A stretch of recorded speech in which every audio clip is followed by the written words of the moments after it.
आइए इस वीडियो में हम लोग रस के अंग कौन कौन से होते हैं उस पर विस्तृत चर्चा करेंगे। तो जैसे हम लोग पहले वाली वीडियो में जान गए हैं कि रस के 4 अंग होते हैं, विभाव, अनुभाव, संचारी भाव और अस्थाई भाव।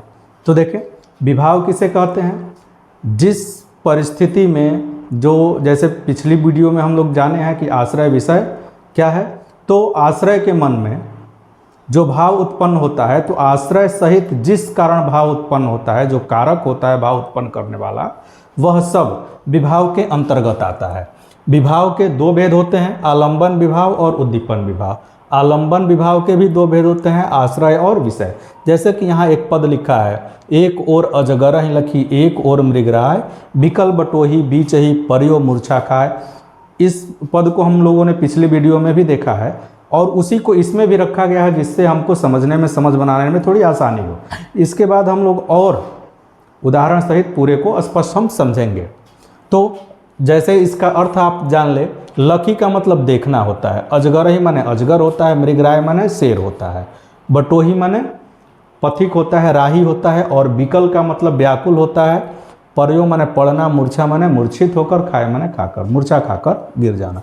इस पूरे का अर्थ है कि एक बटोही रास्ता पकड़ कर जा रहा है, वह एक ओर जब वह जा रहा है तो देख रहा है कि अजगर है, जैसे ही वह मुड़ता है भागने की सोचता है, पीछे देख रहा है कि मृगराय मतलब शेर है।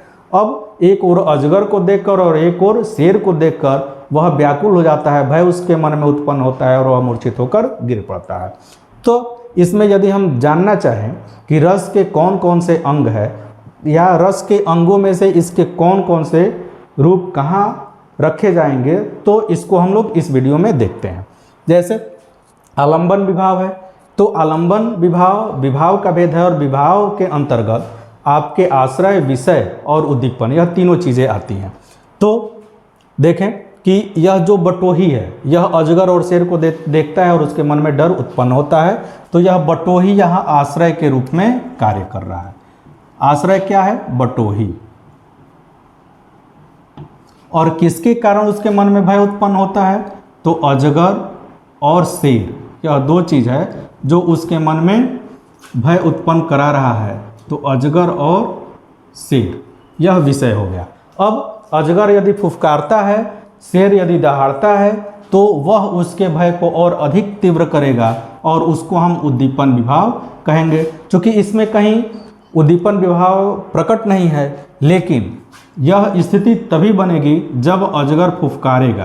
तो अजगर का फुफकारना और शेर का दहाड़ना, यह दोनों कार्य यदि होता है तो जो बटोही है उसके मन में भय और तीव्र हो जाएगा। तो यह रहा विभाव। अनुभाव, कायिक अनुभाव वह होता है जब आश्रय के मन में विषय के कारण कुछ भाव उत्पन्न होते हैं, तब वह कोई क्रिया करता है। और जब वो जो भी क्रियाएं वह करता है, चाहे शारीरिक हो, मानसिक हो या सात्विक हो, आहार्य हो, जो कुछ भी वह करे, वह सब अनुभाव के अंतर्गत आएगा। अनुभाव के भी 4 रूप आपने जाना है, कायिक अनुभाव, सात्विक, वाचिक और आहार्य। कायिक मतलब काया से, काया माने शरीर, शरीर से। मान लीजिए कि इस स्थिति में यदि बटोही शेर को देखता है, अजगर को देखता है, तो करेगा क्या? भय तो है ही, मूर्छित तो वह हो ही रहा है, तो वह करेगा क्या? वह करेगा कि भागना, वह भागना चालू करेगा, चिल्लाना चालू करेगा, रोना, माथा पीटना, छाती पीटना, मूर्छित हो जाना, इस तरह के वह कार्य करेगा और वह इसके अंतर्गत आएगा, वह कायिक अनुभाव के अंतर्गत आएगा। सात्विक अनुभाव वह अनुभाव होता है जिस पर शरीर का कोई वश नहीं होता, वह स्वतः ही चालू होते हैं और स्वतः ही समाप्त होते हैं। तो इस परिस्थिति में इसमें से जैसे अस्तंभ, जैसे परिस्थिति भय की, आश्चर्य की जब बनती है तो व्यक्ति को सूझता नहीं है कि वह क्या करे, वह जस के तस खड़ा रह जाता है, तो वह स्थिति अस्तंभ कहलाता है। और इसमें वह स्तंभ हो जाएगा। भय से पसीना भी आने लगता है, उसके रंग भी उड़ सकते हैं, रुआ खड़ा हो सकता है, बोल ही नहीं पाएगा, कांपने लगेगा। यह सारी स्थितियाँ उसके मन में उत्पन्न हो सकती है। तो जो भी भाव उसके मन में उत्पन्न होते हैं और शरीर द्वारा वह प्रकट होते हैं, उसको हम अनुभाव के अंतर्गत रखेंगे। आप जान लें, स्तंभ का मतलब खड़ा रह जाना या न मतलब गतिहीन हो जाना, स्वेद का मतलब पसीना आने लगना, वैवर्ण्य का मतलब रंग उड़ जाना, रोमांच का मतलब रोआ खड़ा हो जाना, स्वरभंग का मतलब हकलाते हुए बोलना, रुक रुक कर बोलना, कंप का मतलब कांपना, अश्रु का मतलब आंखों से आंसू गिरना जो होता है, और प्रलय का मतलब होता है आंखों से अधिक आंसू गिरना।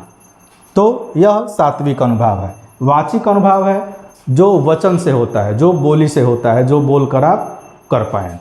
तो जैसे चिल्लाने लगना होगा ना, जोर जोर से चिल्ला रहा है बोल, तो इस तरह के जो अनुभाव है इसके अंतर्गत आ जाएगा। आहार्य का मतलब वेशभूषा बनाना, जैसे मान लीजिए नाटक आदि हो रहा है, कोई राजा का बनाता है स्वरूप, कोई भिखारी का बनाता है, कोई जोकर का बनाता है, तो उस तरह के अनुभाव आहार्य के अंतर्गत आते हैं।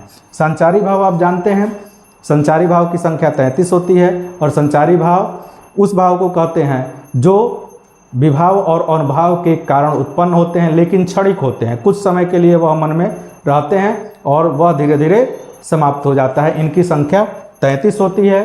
34वां एक छल नामक अस्थायी भाव बताया जाता है, जिसको देव ने बताया है, कवि देव ने बताया है। अस्थायी भाव जो श्रोता के मन में, दर्शक के मन में, पाठक के मन में जो अस्थायी रूप से विद्यमान भाव होते हैं, उन्हें हम अस्थायी भाव कहते हैं। इनकी संख्या 9 होती है। रति, रति का मतलब प्रेम। निर्वेद या सम का मतलब समान स्थिति, न सुख की स्थिति न दुख की स्थिति। हास का मतलब हंसी। उत्साह का मतलब आप जानते हैं, मन में किसी चीज़ को करने की ललक। क्रोध जानते हैं। विस्मय का मतलब आश्चर्य होता है। जुगुप्सा वह स्थिति कहलाती है जब घृणा इतनी अधिक बढ़ जाए कि भय का रूप धारण कर ले, उस स्थिति को हम जुगुप्सा कहते हैं। अर्थात जो भय मिश्रित घृणा होती है उसको हम जुगुप्सा कहते हैं। भय का मतलब भय जानते हैं। शोक का मतलब दुख की स्थिति जो अस्थायी हो जाती है उसको हम शोक कहते हैं। तो यह जो 4 अंग है, उस चारों अंगों को हमने इसमें समझा। यदि इस तरह की और वीडियो आप देखना चाहते हैं तो इस चैनल को लाइक और सब्सक्राइब करें, और इसमें यदि किसी तरह का आपको दिक्कत है, समझने में कोई परेशानी है, या इस तरह के अन्य वीडियो को भी आप देखना चाहते हैं, तथ्यों को जानना चाहते हैं, तो आप इस वीडियो के कमेंट में लिखें जो मुझ तक पहुँचे और मैं आपकी सहायता कर पाऊँ। धन्यवाद।